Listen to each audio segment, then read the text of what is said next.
Welcome back to Developing the Leader Within podcast as we address leadership from different angles to bring you what you need to know and succeed. Today, I have with me Lorenzo Flores, my fellow Orlando native here, living and breathing the Florida air.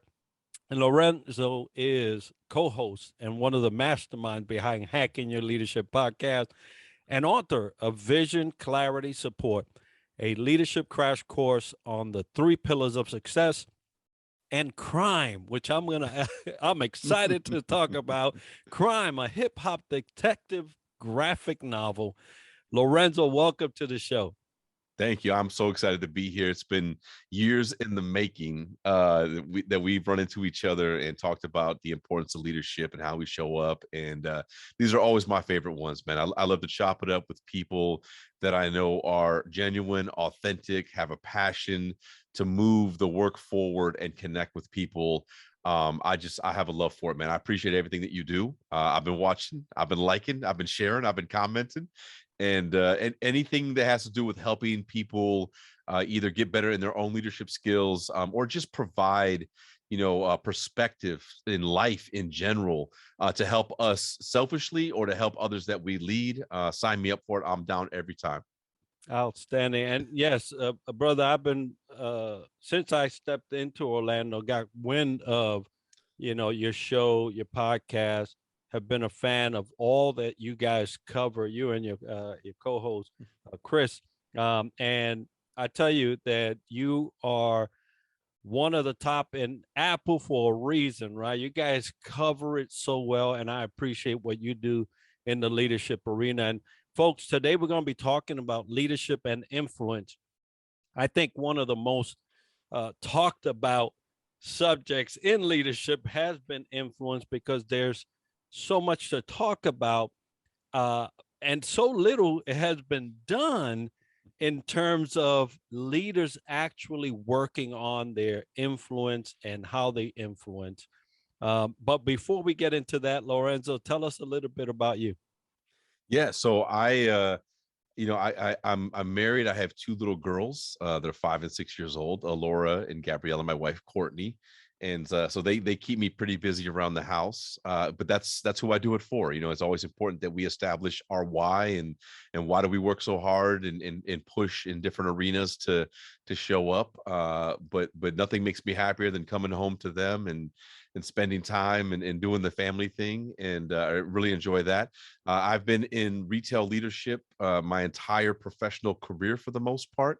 And so worked in everything from small mom and pop music stores all the way to Fortune 1 companies. And that level of responsibility. And then my passions from a creative outlet are, things around hip hop. I was a DJ, a radio host, a radio DJ, music producer, and in artist promotions, all kinds of stuff like that. So if it's something music related, I'm either really interested in it or I want to learn more about it.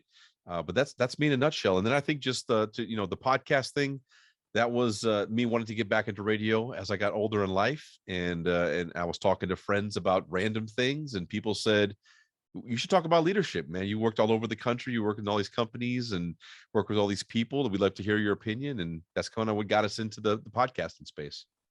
Yeah, and I love what you're doing there in terms of how much you cover of the leadership aspect.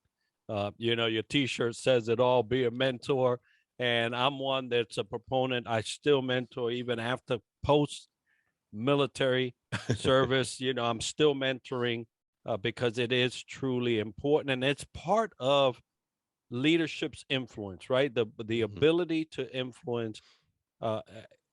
Mentorship is one of those arenas, but let's talk a little bit about influence now. And what is influence, and why do leaders need it?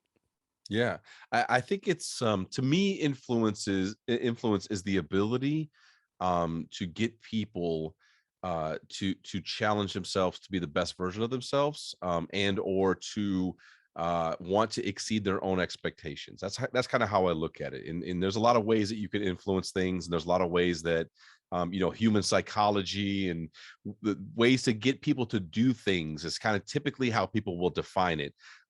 For me, unpacking influence has a lot to do with trust, has a lot to do with integrity, authenticity, being genuine. Because what I believe in from a leadership standpoint, I want to influence you to want to do better for yourself. And that requires us to have real open dialogue. That requires us to have a connection where you trust me as a leader, to ask questions, to be okay to make mistakes and to learn from them. And I earn that trust by role modeling those behaviors, by doing what I say I'm going to do, and by making sure that along the way, I stop and pause and give people recognition and or give people redirection based upon my experience and tenure in the space. So for me, that's the influence. To me is the major thing. And I talk to people all the time in careers. If you look at in how you spend your time in a career, and if you're thinking about compensation long term, there's really a spectrum of all the jobs that are out there. And entrepreneurs are kind of like its own little thing. So they take out entrepreneurs, and you have a spectrum of things that you can do to be really successful in life. One side of that is being a subject matter expert. You are so good at something that organizations and people will pay you a lot of money to do that thing. So you immediately think of like engineers, developers, artists, designers. You're so good at something that your value is being a subject matter expert. The other side of that spectrum where you can do really well for yourself is in the people business, aka influence. How good are you at influencing people to challenge themselves and show up better every single day? And that then becomes leadership.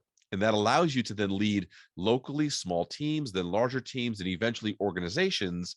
And then from a career growth standpoint and a compensation standpoint, that's where you can really make it in life if you so choose. But like that to me is kind of the two spaces that I talk to people about when it comes to longer term planning and what you want to do for your life. And I obviously subscribe to the influence side of things because I enjoy it. Yes, and there's a lot of people that confuse as you're talking. I'm thinking of this in my head. There's a lot of people who confuse influence and manipulation. Yes. And so Yes. could you just tell us a little bit about the difference there? Because although we know textually the Mhm. difference, and definition and difference, but there's Yep. a way that thing can get Absolutely. misconstrued and get a play in people's intentions Mhm. when they really don't want to. Yeah, I think manipulation to me is getting you to do something without a true intent or transparency of why I'm asking you to do it. Like that. That's kind of what it's that's like an integrity thing to me. It's like I'm trying to get you to do something that without giving you the reason as to why, or the reason that I'm giving you is not honest. That to me is the manipulation. Influence is helping to connect those dots. Influence is explaining to people, what is the what, how, and why. Why is this important to the business? Why is this important to them? Why is this important to me? Why is your success and you being good at what you do, how does that affect me? And being honest with that, and sharing those types of things. But more importantly, how does it impact, you, how does it impact you, and how are you making sure that you're getting what you need out of this? And I think that to me is the difference between those two terms. Yeah, and I've always seen it as if I'm influencing you to get to do something for me, Hmm. it's manipulation. Yeah, yeah, yeah, If it's exactly. for Yeah, you, then I'm yeah, influencing, right? Then it's absolutely. it's it's always for the benefit of those that are coming up that you're actually in charge of or Mhm. have charge over, right? Yeah. But yeah, I totally agree with you. Now there's a lot of people that want to know in terms of reach, the Mhm. different types of influence and levels of influence that they could have. So Mhm. what's the importance of knowing what different levels of influence you can have?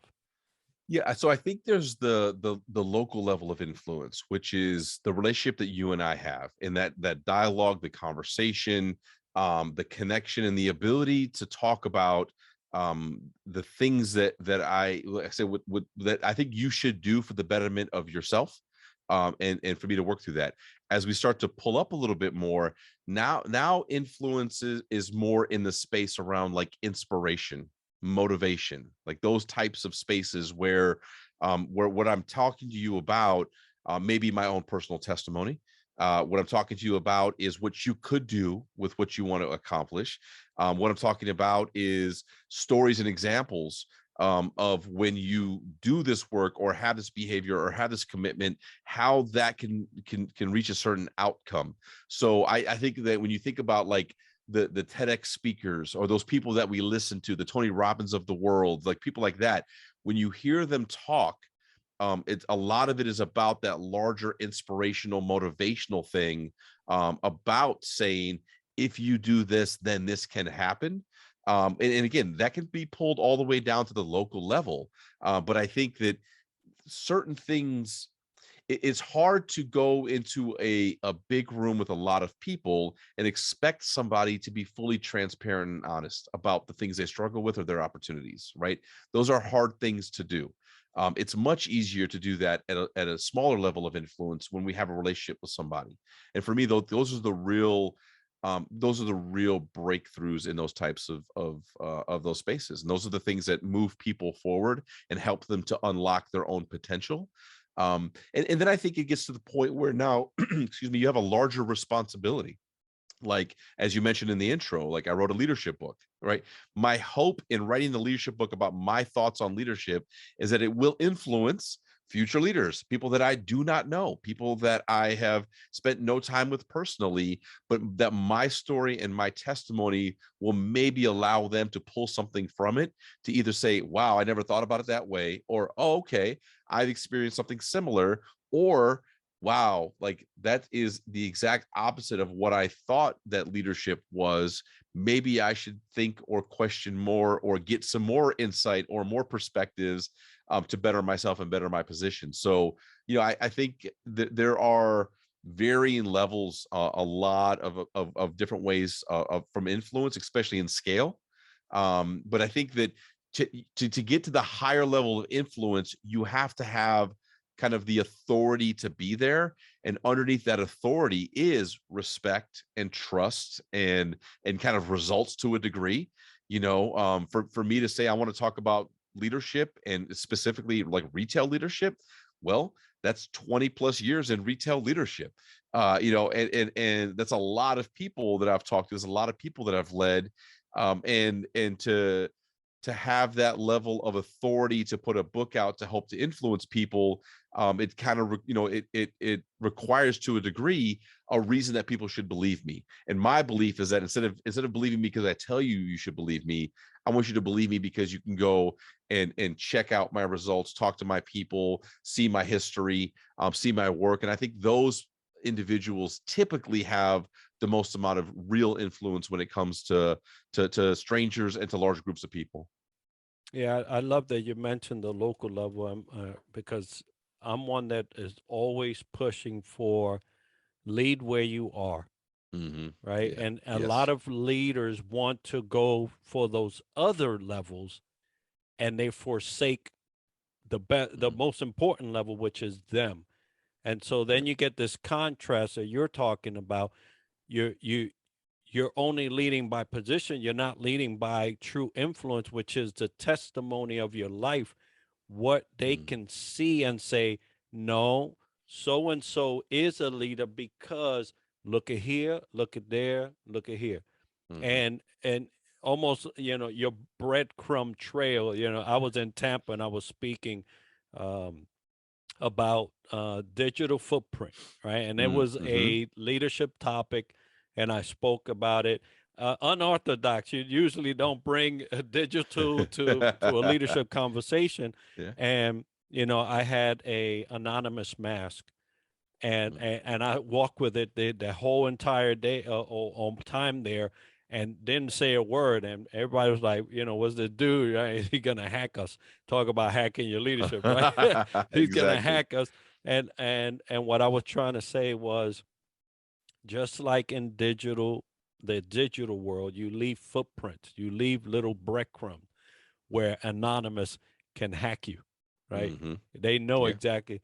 You should be leaving breadcrumbs for your people to follow where they can hack your leadership and to your podcast in a way where they can get that information from you. Don't make them become an anonymous. Let them follow your footsteps. So I love that you Yeah. mentioned the local because that's really where uh, the bang for the buck is in a leader. Yeah. Now, um, so there's some things that leaders can do, and there's so many books. You wrote a book. I just released something about a book I co-authored and was in. But what are some things that leaders can do today to increase their influence? I think exactly what you just said. I would start there. Think local, and be that leader that you would want to follow, and make sure that you are taking the responsibility of leadership, to heart, and that you actually have a definition of leadership. Right? It's one of the things that I've challenged people to do over time. Is like, and I'll ask people, what's your one sentence definition of leadership? Because that's important. That's important to understand, like, what it is that you see. It gives you two things. It allows you to understand what do you value in a leader, but also helps to be really, really clear about what you should be delivering for your people, and it gives them an opportunity to hold you accountable to what that is. So like, my definition of leadership is that you are personally accountable for the development of others, period. Like, that's my definition, is that I am personally accountable for the development of others. So that means anybody that I is in my scope of influence, anybody that's in my scope of leadership, I am responsible for the development. And I need to take that serious, and I need to spend that time there. And I think over time, by doing it that way, you are then flexing that muscle. You're building credibility in the space. You're building trust in the space to then be able to then, have the responsibility of leading larger teams. And you let people, like, I love what you said about the digital footprints and the kind of the breadcrumbs. What ends up happening is you start to establish people that become advocates of your leadership. Instead of just they follow you because you're the boss, right? By title. Like, and that happens a lot. It's like, people will talk to you a certain way, they'll respect you a certain way because you have the title, because they have to. My preference is that you follow me and you take my influence because you choose to. And when you do that locally and you spend time taking care of those around you, then you start to build those advocates and those apostles that will then go out and talk about your leadership and talk about what you've done for them and how you've made them feel and how you've empowered them. And to me, that's the right way of building larger influence, because then they will go out there and say, you really need to go talk to Lorenzo, and, like, let me tell you what I learned or what I talked to him about. And now you're starting to have this level of influence that you're not even directly responsible for in the moment, but at some point you will be. But that to me is the best thing. If you're building trust, if you're building network, if you're building relationships with those closest to you, um, over time, that number will just multiply naturally. Absolutely. Now, there's a lot at stake if you don't follow the advice that Lorenzo just Yeah. gave you. So, Lorenzo, what's Yeah. at stake if you don't have influence as a leader? Yeah. I mean, lack of engagement, lack of results, lack of credibility. And like, longer term is, I think, if you don't do what you say you're going to do, if you don't spend time being, like, responsible for people that you lead, I think in life in general it becomes even more difficult, because you don't get those opportunities to learn and to grow. People no longer will be transparent with you. They won't trust you. People become yes men and yes women. Like, there's no longer this back and forth of sharpening your skill, sharpening who you are. And, like, look, here's the deal. We can all stop right now and think. I could say, hey, think about a leader in your life that you had, that if you had a choice, you would never work with them again. We can all name somebody, right? That's what happens. That's what happens. Because if you look at it, it's because typically they had no integrity. They didn't do what they said they were going to do. They were in it for themselves and not for you. They made decisions, and they had behaviors based upon emotions. and they were not fully committed to helping to unlock your potential, like that's what's at stake. You become that. And so I think that to me is why it's so important to constantly check yourself and to look in the mirror. And I think if you want to be a great leader, the first person you have to follow is the person in the mirror, and that means you have to hold yourself accountable to being the leader that you want to be. And that's why you should spend the time with your people that way. And that's what's at stake is you can lose all of your personal brand and integrity and all the things that are out there. And then those things follow you, just like the digital breadcrumbs of positivity that you might lead. The same breadcrumbs of negativity can happen if you treat people that way, and you don't invest, especially again when you raise your hand and say, I want to be a leader, you take on the role. That's when you have the most risk, because you've accepted the responsibility, but you're not living up to the expectations. Yeah, so true. And we see it left and right in all levels of life. Even with this conflict in Europe, you see leaders rise Hmm. in in times of turmoil and a lot of grief and a lot of hurt and pain. There has been a lot of leaders rise from that, and and a lot of admiration, right? Hmm. A lot of admiration for those folks, and we pray for all the people over there in Europe. Um, Now, we mentioned earlier a book that you wrote, but we also mentioned this crime thing. And Yeah. I want you to tell us a little bit about crime, because this is the newest endeavor you're in, and I already love it with the little bit that I've seen. So tell us a little bit about crime. Yeah, so it has nothing to do with leadership. It is a hip hop detective graphic novel. And so I've always been a fan of comic books. I've always enjoyed those story arcs and those storylines. I grew up in hip hop. I was a vinyl DJ for a long time. I love music, and I love the creativity. I love the visual elements of songwriting and writing lyrics and everything like that. And I was building playlists of songs for another project that I was working on, and I had this idea of like, wow, like there's a lot of songs in hip hop that have to do with crime scenes, and how cool would it be if I maybe thought about like what would happen if a detective walked up to the crime scene. And then it kind of evolved over time into a much larger story that is really not so much about the crime scenes as so much as it is to the introduction of hip hop in people's lives, and the anxiety that comes with wanting to share the love of a certain kind of music, knowing that parts of the genre can be rather explicit. And I think that can go with a lot of different types of genres of music. And especially being a parent now, that's really what kind of triggered this in me is how do I share my love of hip hop with my daughters, knowing about the content of some of the genre of hip hop. And that's the thing that's a little bit scary. And so that there's this underlying theme of that message in this graphic novel. But it was a lot of fun. If you're into hip hop, specifically like 90s era, golden decade, golden era hip hop, there's a ton of Easter eggs in this. You'll see things, you'll hear songs. There's a lot of references. So it was just a really fun, creative project, and been working on it for a couple of years. And so just bringing it to life now. Super excited to get it out there, and people have welcomed it with open arms. And it's a little bit, it's a little bit surreal to see the level of support that we received for this story. But I think people will enjoy it. And I'm sure, and I can't wait to get a hold of it and view it for myself. The little bit that you have already shared, the little teasers are so well, uh, composed, and everything just flows so good. Congratulations on that, brother. I know you've worked hard on that.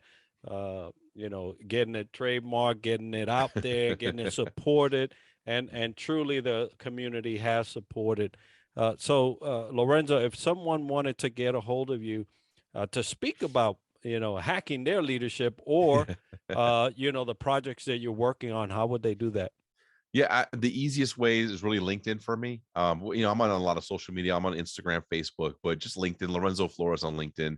And if you search "Hacking Your Leadership" on any podcast platform, or even "Hacking Your Leadership" on LinkedIn, that will get you to the podcast. That will get you to my page. I share a lot of thoughts and work on LinkedIn, from the creative space of the crime graphic novel, to audiograms about leadership, to resharing posts about friends and small business owners. So it's all there. I Excuse will me. make sure to have all of that as part of the show notes so that people can get a hold of you, a hold of crime, all that other stuff.